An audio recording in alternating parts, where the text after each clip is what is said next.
Shalom, shalom. In the middle of the storm, in the middle of my trial, I'll still bless you. In the middle of the road, when I don't know where to go, I'll still bless you.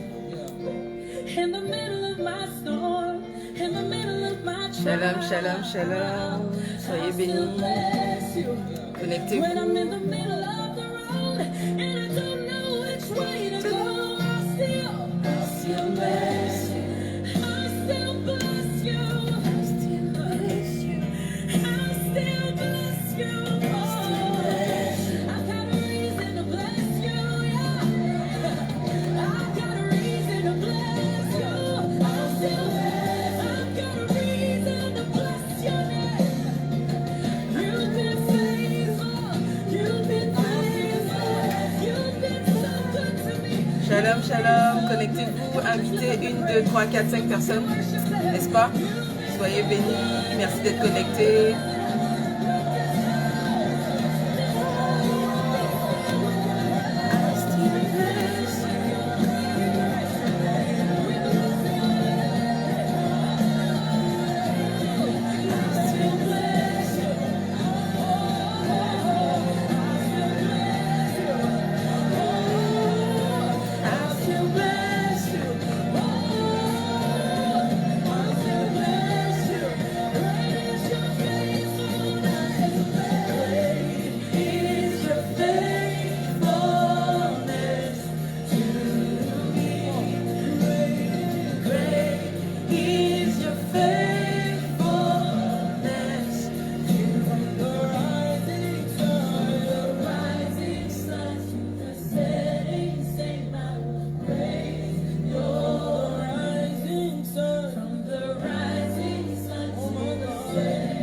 Shalom, shalom. Invitez 1, 2, 3, 4, 5 personnes.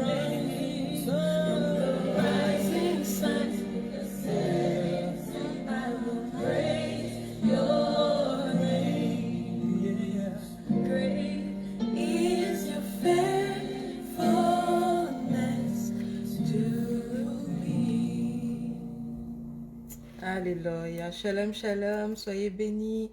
Merci d'être connectés. Invitez 1, 2, 3, 4, 5 personnes, n'est-ce pas? Invitez quelqu'un, partagez à Pour quelqu'un. mon testament, là, J'espère qu'on m'entend j'ai entendu. bien. On m'entend parfaitement. Rassurez-moi que vous m'entendez bien. Rassurez-moi que vous m'entendez bien. J'attends que vous vous connectiez, que vous invitiez, que vous partagez. Soyez bénis. Merci d'être là. Le Seigneur a mis une petite parole dans mon cœur, alors je me connecte pour la partager avec vous. N'est-ce pas? Que Dieu vous bénisse. Une adoration que j'ai découverte dernièrement sur TikTok. J'ai vraiment aimé, alors j'arrête pas de l'écouter.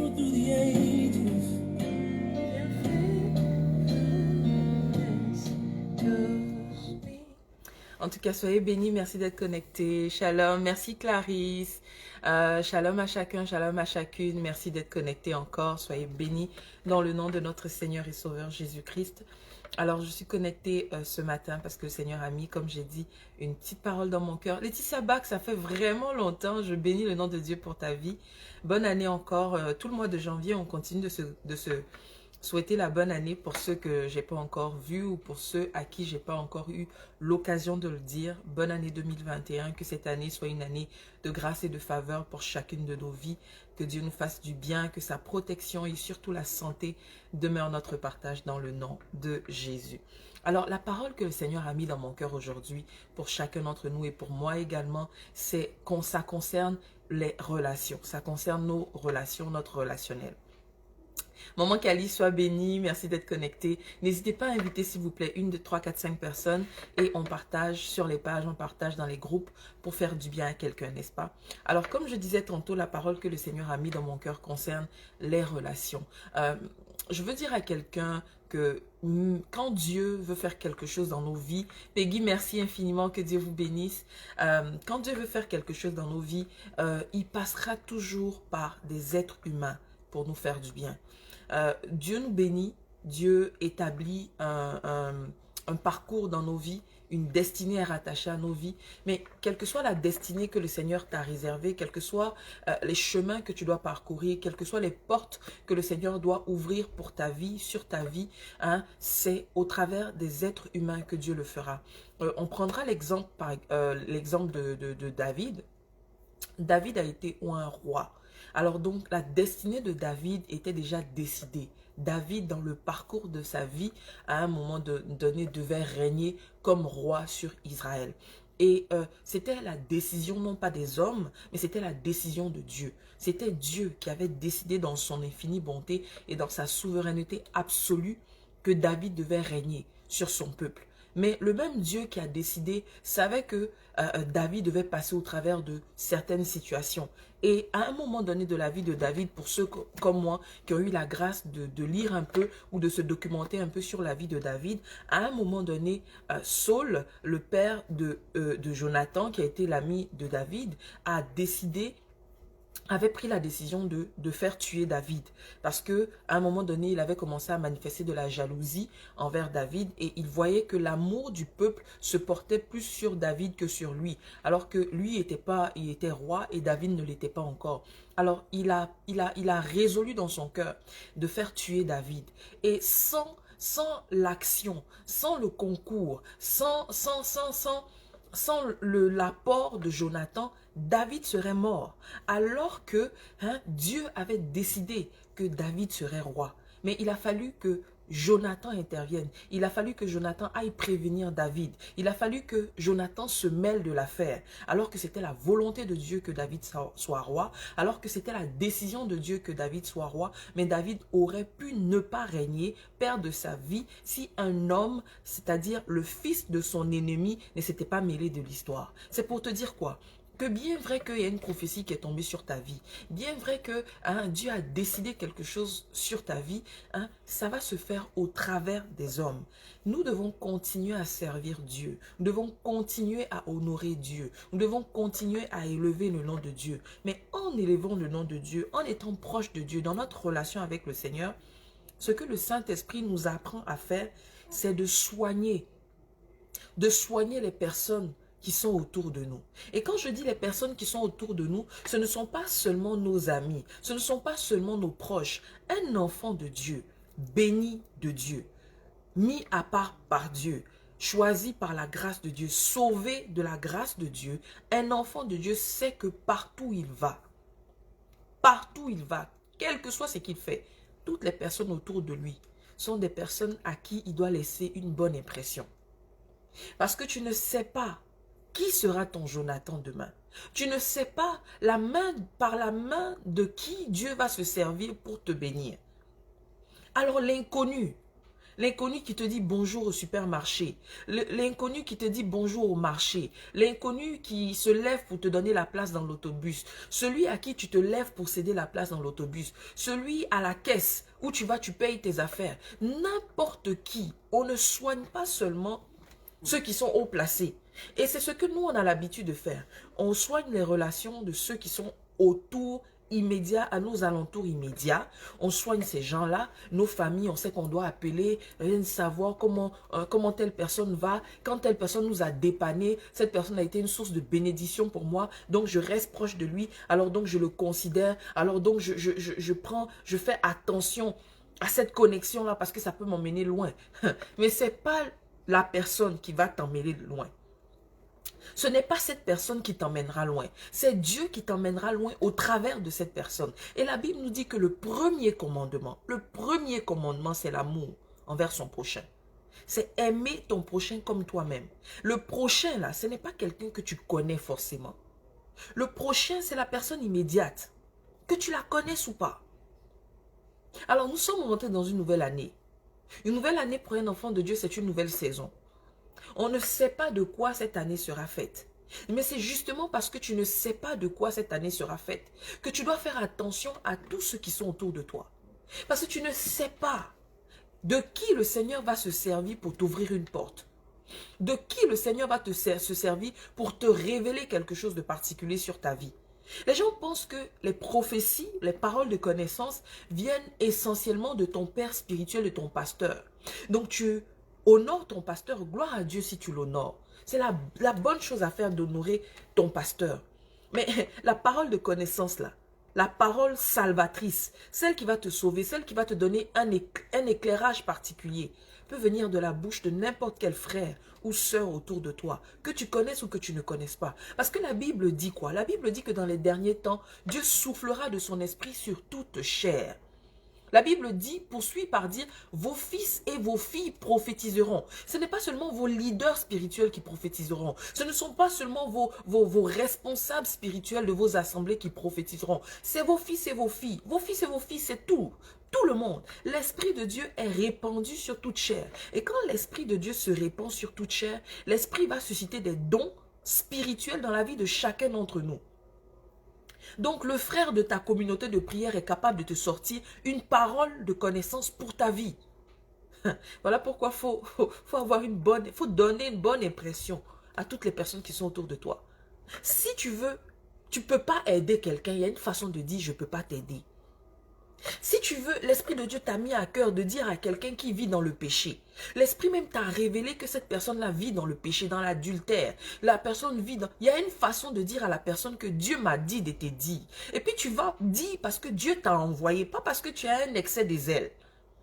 Il y a une façon de dire à quelqu'un, tu as marché sur mon pied, je n'ai pas aimé. Parce que la même personne qui a marché sur ton pied, puis tu n'as pas aimé là, tu ne sais pas si c'est cette même personne-là par laquelle Dieu va se servir demain pour te bénir. Il y a une façon de parler aux gens. Il y a une façon de parler. Même quand la personne est dans le tort, même quand tu as raison, il y a une façon de parler aux gens. Il y en a qui pensent que se venger là, ils savent mieux faire ça que Dieu. Tu penses que tu sais te venger mieux que Dieu. Non, cette personne m'a fait du mal. Non, cette personne-là, non. Moi, je lui ai confié mes secrets. Elle est allée me vendre sur la place publique. Aujourd'hui, tout le monde connaît ma vie, mes secrets. Non, elle ne va pas s'en sortir comme ça. Toi, tu penses que tu sais te venger plus que Dieu. Les voies du Seigneur sont les voies du Seigneur. N'est-ce pas que la Bible dit que les voies du Seigneur sont impénétrables? Le Seigneur sait comment il fait ces choses. Il est seul dans sa pensée. On dit que la seule personne qui connaît, qui sonde les profondeurs de Dieu, c'est même pas on dit, c'est la Bible qui dit. La seule personne qui sonde les profondeurs de Dieu, qui connaît les desseins de Dieu, qui sait ce que Dieu a planifié là, c'est le Saint-Esprit. Donc toi et moi, on ne connaît pas. Dieu peut se servir de la même personne qui t'a discrédité là. La même personne qui est allée vendre ta vie. Dieu peut se servir de cette même personne pour te bénir. Dieu peut se servir de cette même personne. Peut-être que c'est le fait que la personne allait te discréditer là, qui va susciter la compassion de quelqu'un qui va venir te bénir. Ce sont les voies du Seigneur. Les voies du Seigneur sont les voies du Seigneur. Voilà pourquoi quand quelqu'un t'a discrédité, ne t'assois pas dans un coin pour commencer à crier, à parler sur la personne. Non, mais cette personne est maudite. Non, c'est... Hé, frère, tu maudis la personne, c'est ta bénédiction qui tombe à l'eau. La malédiction ne doit pas sortir de la bouche d'un enfant de Dieu. Même si ça monte, il ne faut pas que ça sorte. Hein? Ça monte, comment arrange-toi pour avaler ton gourmet, comme on dit chez nous. Arrange-toi pour avaler ta colère. Arrange-toi pour avaler ton sentiment là. Et puis bénis. Quand la Bible dit bénis là, ça ne veut pas dire que vraiment dans ton cœur, toi-même, il faut sentir même la bénédiction là. Toi-même dans ton cœur, il faut être convaincu que c'est ce que tu dois dire. Des fois, on bénit et puis c'est pas ça qui est dans notre cœur. En fait, dans ton cœur même, tu as tellement envie d'insulter la personne. Mais comme le Seigneur dit que toi, il t'a sauvé, il t'a béni.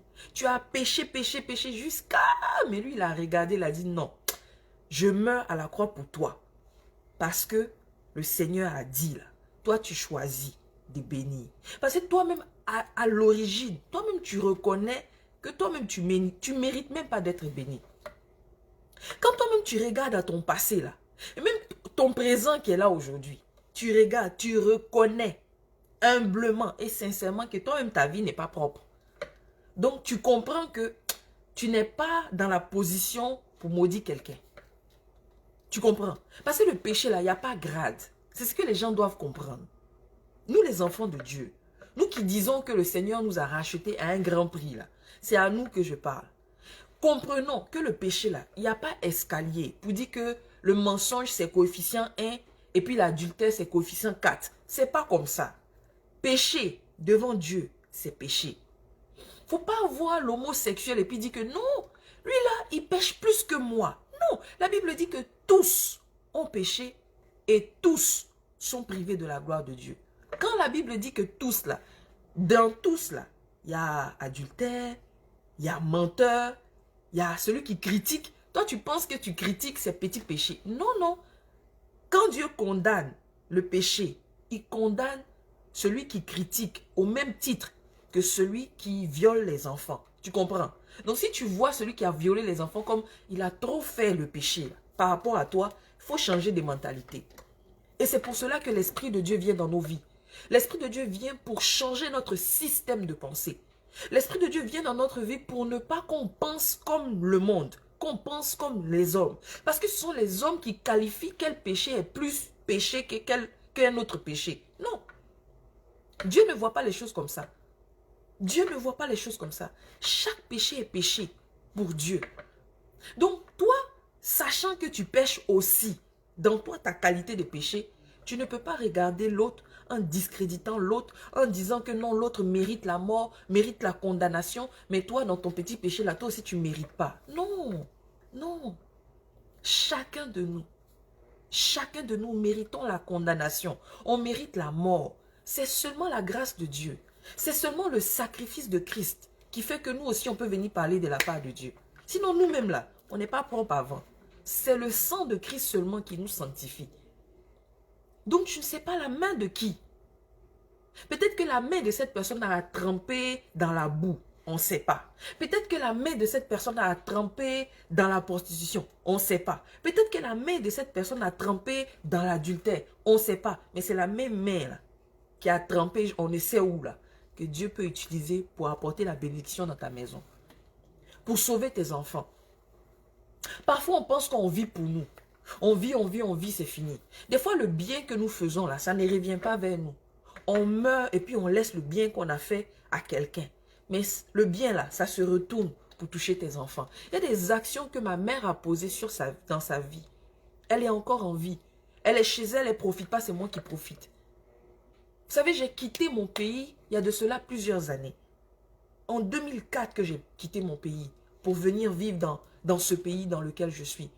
Vous ne pouvez pas savoir la grâce. Il y a eu des moments où je me disais, non, en temps normal, cette porte-là n'est pas supposée s'ouvrir pour moi. Mais la porte-là s'est ouverte. Non pas par rapport à moi. Parfois, je reconnais que à l'époque où ma mère travaillait encore, je voyais les actions que ma mère posait pour les gens autour d'elle. Je voyais comment ma mère travaillait, ma mère travaillait dans le domaine des assurances. Elle travaillait dans le domaine des assurances et ma mère s'arrangeait vraiment avec la position qu'elle avait pour aider les personnes qui venaient avec leurs factures d'hôpital et tout, pour les enfants, les gens qui avaient les enfants malades, qui venaient, qui avaient besoin qu'on rembourse leurs factures et tout ça d'hôpital. Ma mère s'arrangeait pour que les factures soient remboursées au plus tôt, que les gens puissent pourvoir pour les médicaments. Et je voyais comment ma mère avait à cœur dans la position qu'elle avait là de faire du bien aux gens. Mais des fois l'Esprit de Dieu me ramène que c'est le bien que ma mère faisait qui réjaillit sur moi. Aujourd'hui, les portes que le Seigneur ouvre dans ma vie n'ont parfois rien à voir avec les actions que moi je pose. Rien à voir avec mon service. Des fois tu te dis que non, c'est parce que tu sers à l'église que ton Dieu te bénit. Ça n'a rien à voir. Ça n'a rien à voir. Ça n'a rien à voir avec ton service. Ça n'a rien à voir avec le fait que tu sois dédié à ton Dieu. Parfois, c'est ce que tes parents ont semé. C'est parfois peut-être ce que tes ancêtres ont semé. Le bien que quelqu'un dans ta lignée a fait qui rejaillit sur toi. Voilà pourquoi il faut faire attention aux gens à qui on parle. Il faut faire attention à comment on s'adresse aux gens. Même à la personne à la plus petite situation sociale. Comment on parle pour ceux qui ont des servantes à la maison, qui ont des domestiques à la maison, qui ont des personnes, un personnel de maison. Comment on s'adresse à ces gens-là qui nous servent? Ces gens-là qui font à manger pour toi. Ces gens-là qui s'occupent de tes enfants quand tu n'es pas là. Aujourd'hui, Pour ceux qui ne savent pas, moi je suis originaire de la Côte d'Ivoire. Et aujourd'hui, il y a un phénomène en Côte d'Ivoire, le phénomène des enlèvements d'enfants. Hein?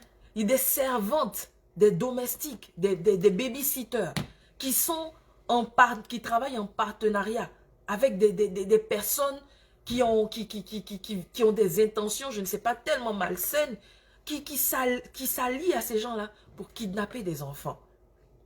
Parfois, c'est le bien que tu as fait à la fille qui travaille chez toi, qui s'occupe de ton enfant. La manière que tu t'occupes d'elle, la manière... Et quand les gens la contactent pour pouvoir kidnapper ton enfant, là, elle regarde. Peut-être qu'elle n'est pas chrétienne. Elle n'a pas le Christ en elle. Peut-être qu'elle était venue dans la maison même avec cette intention-là. Les gens l'avaient payé pour lui dire, va, travaille dans cette maison-là, comme ça tu vas kidnapper l'enfant, et puis nous on va prendre l'enfant pour aller faire notre sacrifice humain. La fille arrive dans ta maison, elle commence à travailler pour toi. Mais la bénédiction que tu es pour elle, la façon que tu as de la prendre, la manière dont tu lui parles, c'est-à-dire la manière dont tu manifestes tellement le Christ en toi. Cette fille est touchée au point où elle réalise que non, le projet pour lequel elle est venue dans ta maison là, elle ne peut pas continuer. Elle ne peut pas aller jusqu'au bout de son projet. C'est la manière dont on a de traiter les gens autour de nous. C'est la manière dont on a de traiter nos employés. Vous savez, je vais vous témoigner quelque chose. J'ai travaillé à une époque pour un directeur qui n'était pas chrétien, pas dans le Seigneur, mais un directeur qui était tellement soucieux du bien de ses employés. Frère, tellement soucieux de... Est-ce que tu vas bien? Est-ce que tes enfants, ça va bien? Est-ce qu'à la maison, ça va bien? Est-ce que tu pourras travailler cette tâche, tu pourras la terminer? Mais il était tellement soucieux qu'à un moment donné, je ne travaillais plus pour mon salaire. Je travaillais maintenant parce que je voulais que, quand lui, en tant que mon directeur, il rencontre ses boss-là, qu'on lui dise que ton équipe travaille bien, qu'on ne revienne pas sur son travail, qu'on lui dise que non, il fait son travail comme il faut. Je travaillais vraiment pour que lui, ça aille bien pour lui aussi son travail. Parfois, tes employés se dédient. Tes employés s'investissent à cause de l'attitude que tu as envers eux. À cause de la manière dont tu les traites. Tu pries cette année, tu dis cette année que mon entreprise fonctionne. Cette année que mon business aille loin. Mais comment tu traites tes employés? Comment tu traites tes employés? Comment tu traites tes amis si tu veux des opportunités? Il y a un phénomène de venir tout régler maintenant sur la toile. Tu as un problème avec quelqu'un, il faut que tu viennes sur la toile pour l'exposer. Est-ce que tu as besoin? Est-ce que c'est nécessaire? Tu as un problème avec quelqu'un, appelle la personne dans le coin. Dis-lui ce que tu penses dans le coin. Réglez vos choses dans le coin. Est-ce que tu as besoin de prendre l'affaire que tu as eue avec ta soeur, que tu connais, tu as son numéro de téléphone, tu connais son adresse? Tu prends cette affaire-là, tu vas encore chez quelqu'un d'autre, tu vas expliquer à quelqu'un d'autre, voilà ce qu'elle m'a fait, qu'est-ce que tu me conseilles? Toi, tu n'as pas le conseiller par excellence. Tu n'as pas le Saint-Esprit comme allié. Tu n'as pas le Saint-Esprit comme ami. Tu n'as pas de genoux pour savoir que tu dois rentrer dans la prière, prier pour demander conseil au Saint-Esprit. Voilà ce que ma soeur m'a fait. Bon, comment toi tu penses que je dois agir? Voilà ce que mon responsable spirituel m'a fait. Voilà ce que le leader de mon département m'a fait. Voilà ce que ma soeur avec qui je prie m'a fait. Saint-Esprit, donne-moi la bonne marche à suivre. Comment je dois parler à ma soeur? Donne-moi les mots. Dis-moi comment je dois adresser cette situation. Parce que j'ai à cœur de lui dire que je n'ai pas aimé. Elle est en tort. Mais comment je dois aborder la situation avec elle? Comment je dois parler? Ça ne veut pas dire que quelqu'un ne peut pas nous donner des conseils. Mais même quand tu dois aller parler à quelqu'un, c'est le Saint-Esprit qui doit t'orienter. Pour aller demander conseil à quelqu'un, c'est le Saint-Esprit qui doit t'orienter vers cette personne. Parce que si le Saint-Esprit t'envoie vers la mauvaise personne, une petite affaire qui devait se régler rapidement, là, ça va aller ailleurs. Ça va aller ailleurs. Maintenant, tu vas bousiller une amitié, une relation qui devait t'emmener loin. Une relation qui devait ouvrir des portes pour toi. Un ami qui devait être pour une saison de 10 ans. Tu bousilles pas des... Quand Dieu établit une connexion dans ta vie, que ce soit une amie, c'est pour une saison. Peut-être que c'est pour 10 ans que cette personne-là doit rester dans ta vie. Parce que pendant 10 ans, il y a certaines choses que cette personne doit t'apporter. Il y a une certaine maturité qu'au travers de cette personne, tu auras. Même si c'est ton Judas. Le Judas de quelqu'un te trahit pour t'emmener dans l'élévation. Le Judas de quelqu'un te trahit pour t'emmener dans l'élévation. Donc, il n'est pas encore arrivé au niveau de te trahir que tu as bousillé la relation. Et puis, il ne peut plus te trahir pour que tu ailles à l'élévation. Chaque relation dans nos vies est pour une saison donnée et a une certaine importance. Regardez tous les grands de la Bible. Moïse ne pouvait pas parler. C'est Aaron qui était sa bouche. Dieu a mis Aaron à côté de lui pour que Aaron soit en mesure de véhiculer la pensée de Dieu dans le cœur de Moïse. Mais imagine si Moïse ne soignait pas sa relation avec son frère. Lui qui a la pensée de Dieu là, lui qui a la destinée de Dieu en lui, mais comment il va arriver à parler puisqu'il n'arrive pas à parler? Il était bègue. Et Dieu n'a pas choisi n'importe qui. Dieu a dit que c'est Aaron qui doit être ton numéro 2. Mais toi, tu ne considères pas ton numéro 2. Tu ne considères pas les gens que Dieu a mis autour de toi. Tu ne considères même pas les personnes simples que tu rencontres au quotidien. Un sourire. Un simple sourire. Saluer les gens. Être de bonne humeur. Tu prends ton problème de la maison, tu t'en vas au travail avec ça. Tu as fait palabre avec ton mari à la maison. Tout le monde doit savoir que toi, aujourd'hui, là, on ne peut pas te dire bonjour. Tout le monde doit savoir qu'aujourd'hui, là seulement, il ne faut pas te parler d'une certaine façon. Non! Je n'ai jamais compris ce type de personne. Quelqu'un, tu sais, tu travailles avec la personne, mais tu dois marcher sur des œufs. Tu ne sais pas aujourd'hui comment tu gères la personne, demain comment tu vas la gérer, après demain, tu ne sais pas. Tu ne sais pas. Non! Un enfant de Dieu doit être simple. Un enfant de Dieu, c'est quelqu'un, tous les jours on t'aborde et tous les jours tu es bien. Même si tu as des problèmes, c'est pour toi et ton Dieu. N'est-ce pas que la Bible dit, parfume-toi la tête quand tu es en jeûne. Quand tu es en jeûne, c'est que tu es en privation. Quand tu es en jeûne, tu as faim. Quand tu es en jeûne, il y a quelque chose qui te manque, que tu as l'habitude de faire, que tu ne fais pas. Ça joue sur ton physique.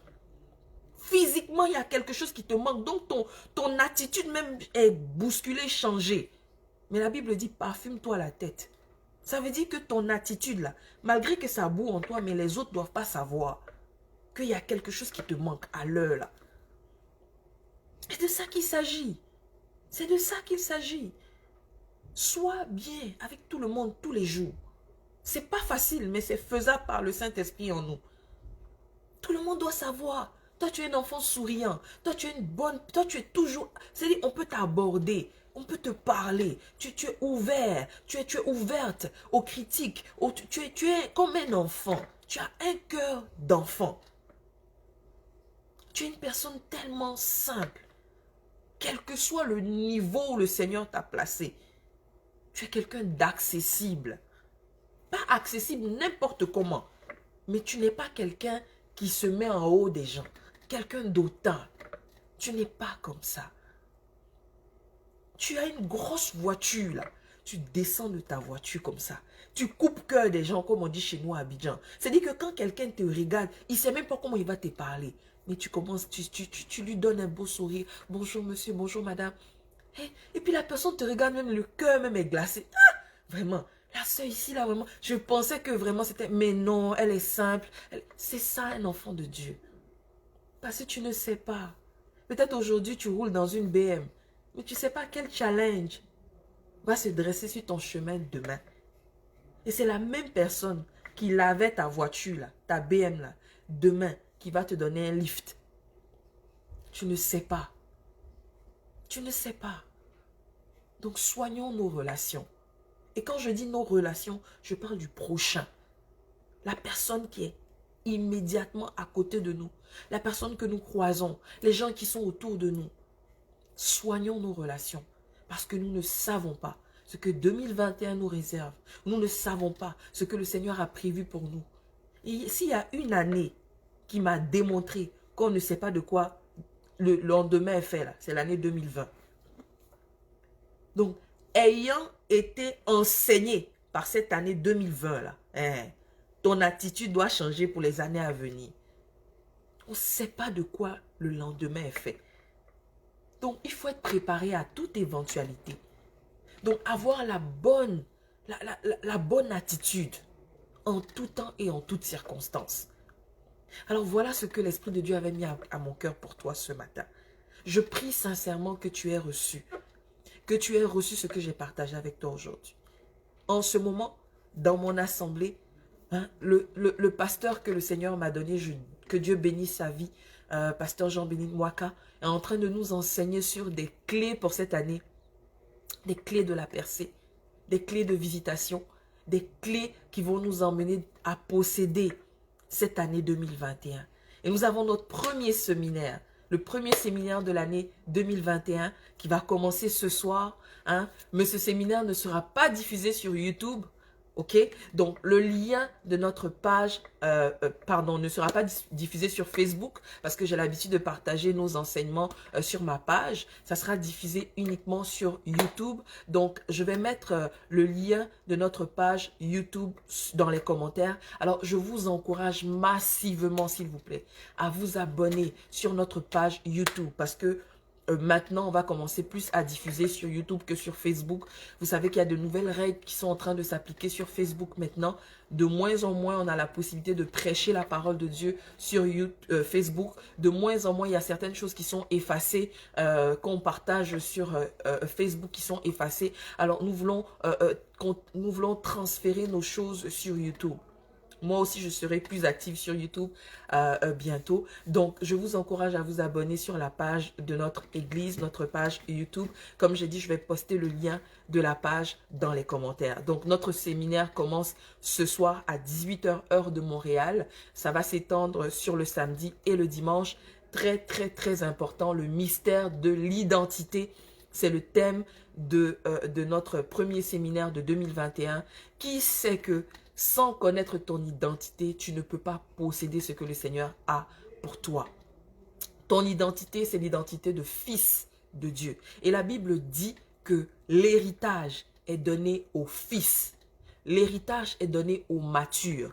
L'héritage de Christ est donné aux matures. Si tu continues à fonctionner comme un bébé spirituel, c'est sûr et certain que ton Dieu ne te donnera pas les clés pour que tu possèdes ce qu'il a mis à part pour toi. Bien vrai que tu es héritier, mais tu ne vas pas posséder. Donc, il faut que tu connaisses ton identité. Il faut que tu rentres dans la connaissance de ton identité en Christ. Et c'est ce que notre papa va nous enseigner à partir de ce soir. Alors, je t'invite, tu es mon invité. Et comme chez nous, l'invité peut inviter. Alors, tu as le droit aussi d'inviter à partir de ce soir pour cet enseignement, ce séminaire sur 3 jours que le Seigneur va nous permettre de bénéficier, n'est-ce pas? Alors que Dieu te bénisse. Je profite également pour souhaiter un joyeux anniversaire, au serviteur de Dieu, ambassadeur, mon Dieu, qu'est-ce qui m'arrive?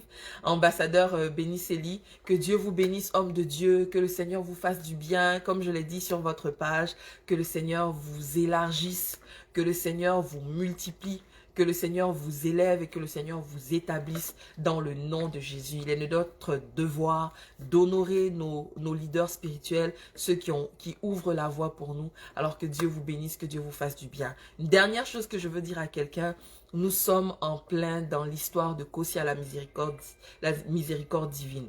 Pour ceux qui ne savent pas de quoi je parle, ça fait 1 an depuis le 19 juillet 2019 que nous partageons, que je partage les épisodes de cette merveilleuse histoire. Kosia la miséricorde divine, c'est l'histoire d'une jeune fille qui a perdu ses parents et qui a dû se débrouiller toute seule pour s'occuper de son frère et pour trouver des solutions dans sa vie. C'est une histoire qui est tellement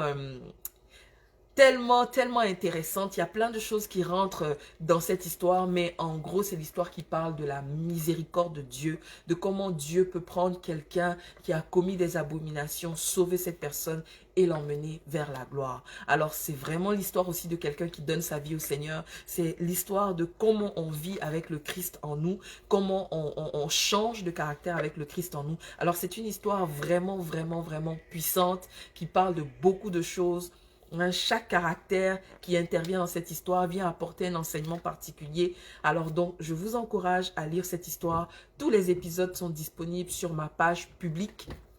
Parce que là, on est sur ma page privée K-Blessing. Donc, les épisodes sont disponibles sur ma page publique eden.com où je vous encourage également à vous abonner. Alors, tous les épisodes sont disponibles. Aujourd'hui, j'ai publié l'épisode 6 de la saison 2. Encore puissant, on s'en va de gloire en gloire. On est vraiment dans le... je vais dire dans le fond de l'histoire en ce moment-là. Ça va aller de meilleur en meilleur. C'est une histoire que je publie par épisode. Pourquoi? Parce que moi-même, je ne connais pas l'histoire. Je me laisse conduire par le Saint-Esprit. Alors, à chaque épisode, l'Esprit de Dieu met quelque chose de nouveau. Alors, je ne sais pas où on s'en va avec l'histoire, mais seul le Saint-Esprit le sait. Alors, je publie par épisode. Soyez connectés à cette histoire-là. Abonnez-vous sur la page. Partagez l'histoire. Vraiment, vraiment, c'est une histoire très, très intéressante qui touche tous les âges. Alors, donc, voilà ce que je voulais partager avec vous aujourd'hui. J'espère que la petite parole vous a fait du bien. Partagez sur les pages, partagez dans les groupes ce live, ce petit moment dans la présence de Dieu afin de faire du bien à quelqu'un. Je vous aime de l'amour du Seigneur. Je prie et prie afin que je puisse continuer à me connecter, avoir le rythme que j'avais avant. C'est pas évident quand on est à la maison avec le confinement, mais dès l'instant que le Seigneur partage quelque chose dans mon cœur, je ferai tout mon possible pour me connecter afin de partager ça également avec vous. Je vous aime de l'amour du Seigneur. Shalom et la paix chez vous. On se retrouve ce soir pour le séminaire sur le mystère de l'identité en Christ, n'est-ce pas? Que Dieu vous bénisse. Shalom. Bye, soyez bénis. Bye.